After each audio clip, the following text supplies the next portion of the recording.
Assalamualaikum warahmatullahi wabarakatuh. Pada video kali ini saya ingin menyampaikan materi pembelajaran bahasa Inggris tentang question pattern atau pola kalimat pertanyaan. Tujuannya supaya kita bisa bertanya dalam bahasa Inggris dengan baik dan benar. Nah, selain itu, secara tidak langsung kita juga nanti bisa memahami ciri-ciri dari berbagai bentuk tenses yang ada dalam bahasa Inggris. Sebelum dilanjutkan ke pembahasan materi, saya akan tunjukkan terlebih dahulu sebuah potongan video dari film yang berjudul Bulan Terbelah di Langit Amerika yang dirilis pada tahun 2015.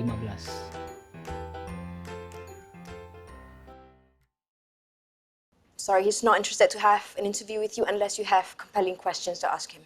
What do you mean by compelling question? Not ordinary questions. Questions that would attract him. Oh, I got one. How he became a millionaire? Huh? Right? Hey, I admire him so much. Please tell him that, all right? Please. I know that's too common. He's just too bored with such questions. You guys have to think of an angle that would attract him. If you do, then I'll give you an interview. That wasn't good? No? It's not so good. Really? Will the world be better without Islam?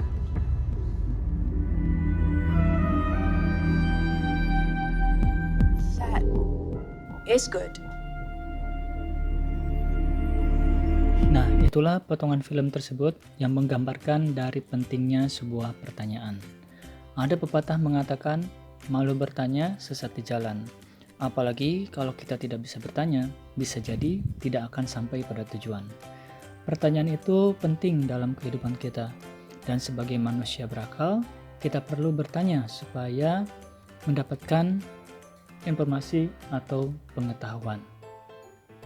Maka dari itu, saya akan terangkan bagaimana cara bertanya dalam bahasa Inggris dengan baik dan benar. Question pattern terdiri dari 5 unsur. Yang pertama, WH question atau kata tanya yang diawali dengan huruf W dan H.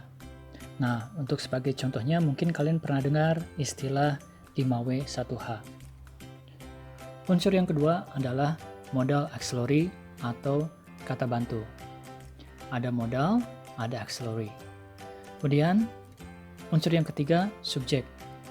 Untuk bentuk subjek bisa berbentuk kata ganti atau pronoun, bisa juga berbentuk yang lebih jelas lagi seperti nama orang, nama benda, dan lain sebagainya.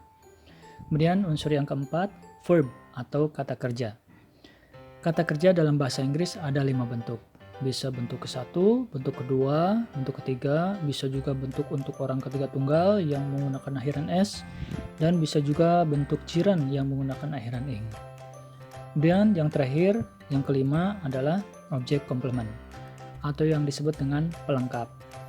Untuk objeknya bisa berbentuk kata ganti atau bisa juga dengan nama jelas.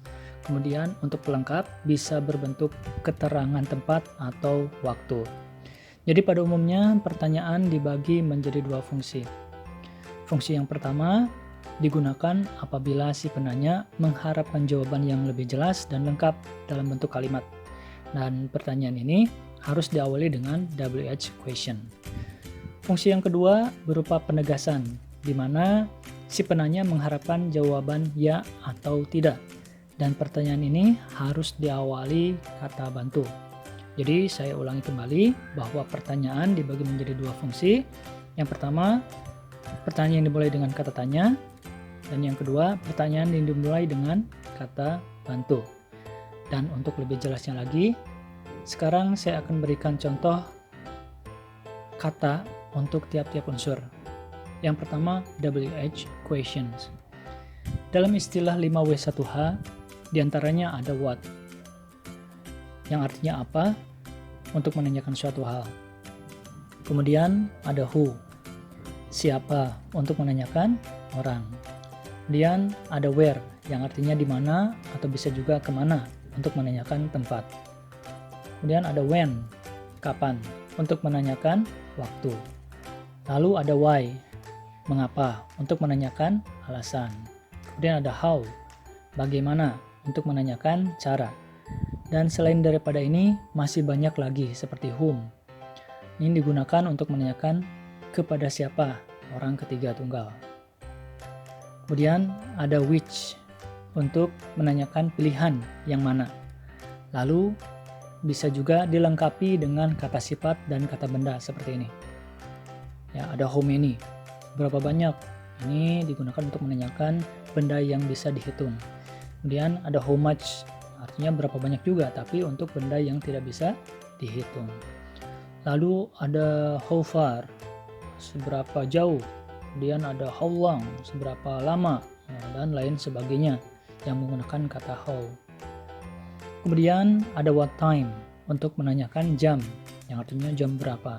Kemudian ada juga what kind of, ini untuk menanyakan jenis. Kemudian ada what book, buku apa. Nah, jadi bisa juga dilengkapi dengan kata benda supaya lebih jelas. Kemudian yang kedua, modal auxiliary. Modal dan auxiliary ini sama-sama kata bantu, tetapi modal secara maknawi ya lebih jelas ketimbang auxiliary karena masing-masing memiliki arti. Seperti misalkan di sini will, yang artinya akan, atau dalam bentuk pertanyaan bisa juga akankah. Dan ada would. Would ini mau atau maukah. Di sini maknanya akan ya atau akankah, tapi lebih sopan. Kemudian ada can, bisa atau bisakah. Kemudian ada could, ini lebih polite daripada can yang artinya dapat atau dapatkah.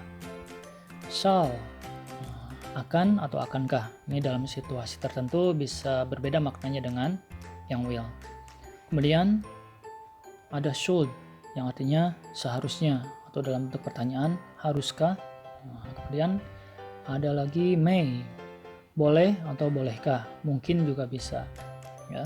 Terus ada might, mungkin atau mungkinkah. Dan yang terakhir ada must, harus atau haruskah, tapi dalam hal kewajiban. Dan perlu diingat bahwa setiap kata bantu modal ini harus diikuti dengan kata kerja bentuk pertama.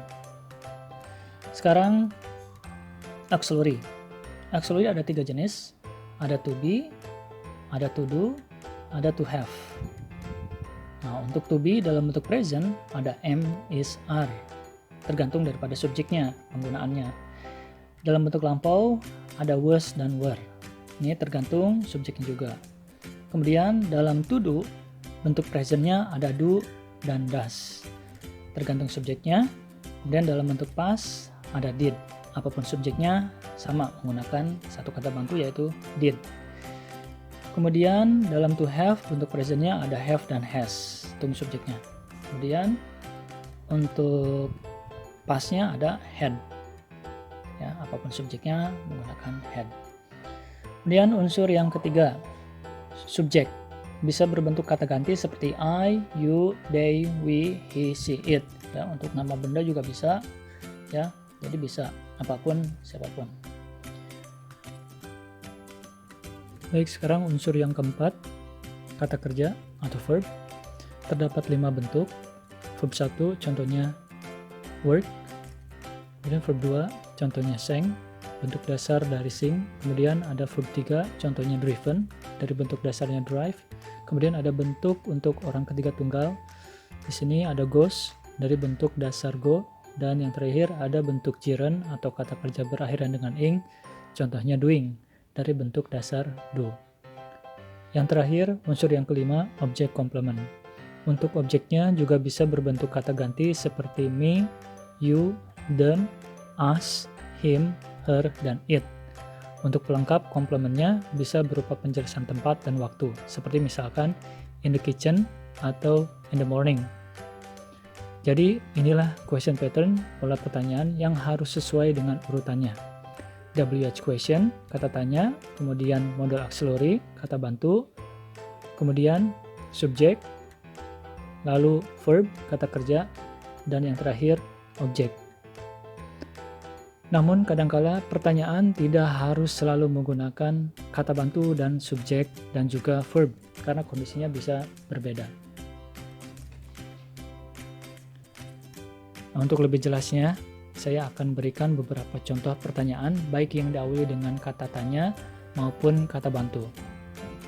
Practice, translate into English. Number 1.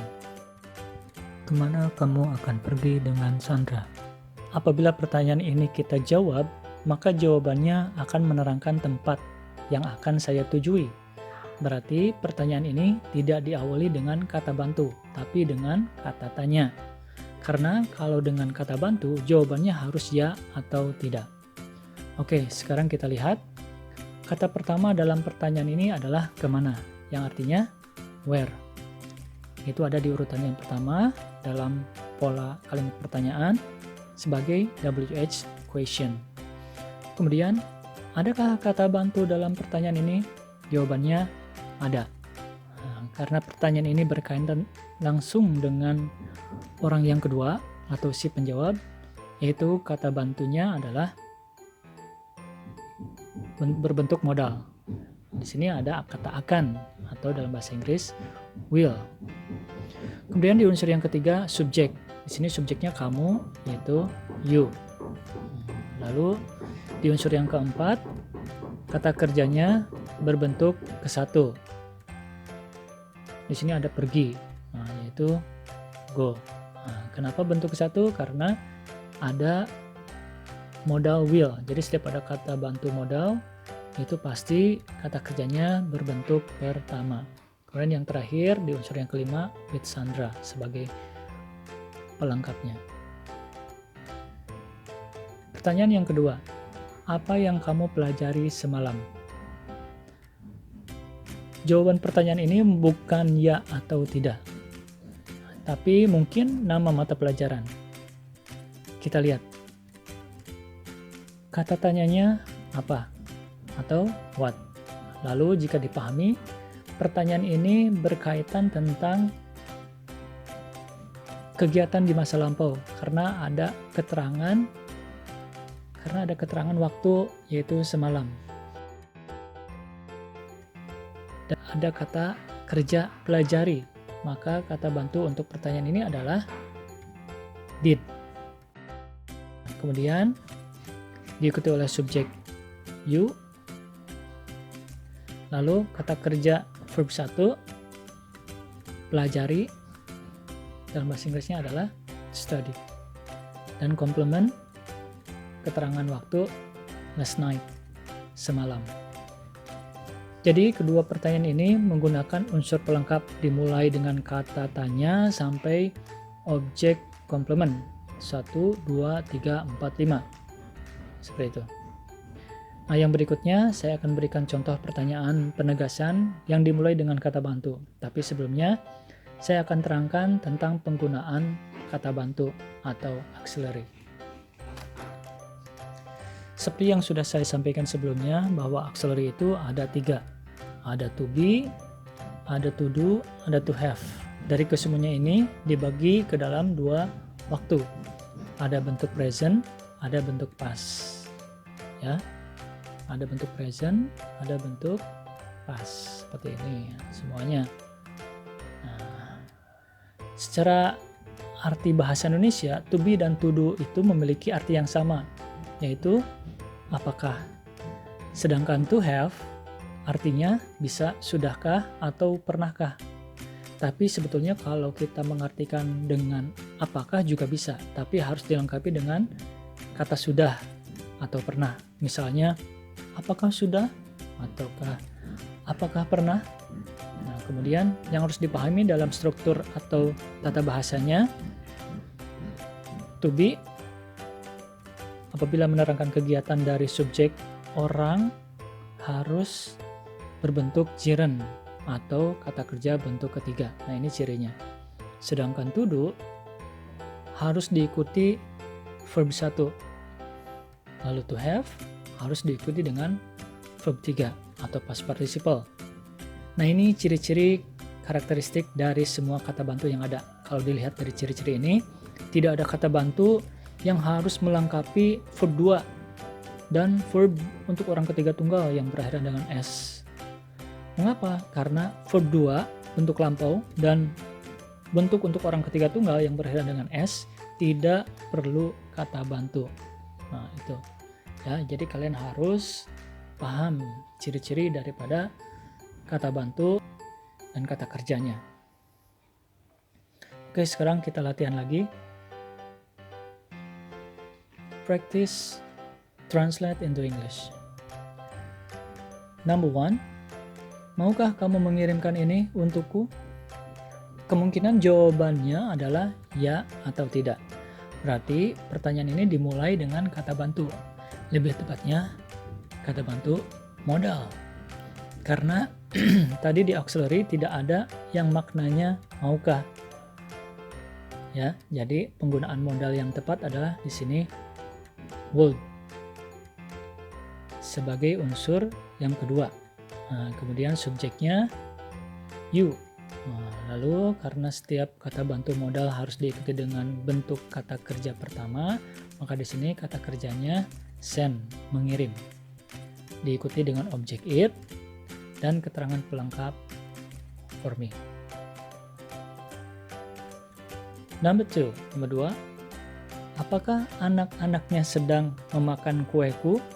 Nah, pertanyaan ini menggunakan kata bantu progress, sedang.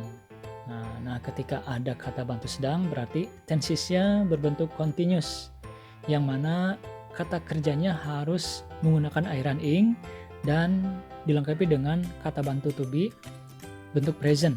Karena jika dipahami, waktu kegiatan dalam pertanyaan ini adalah sekarang. Sekarang kita lihat.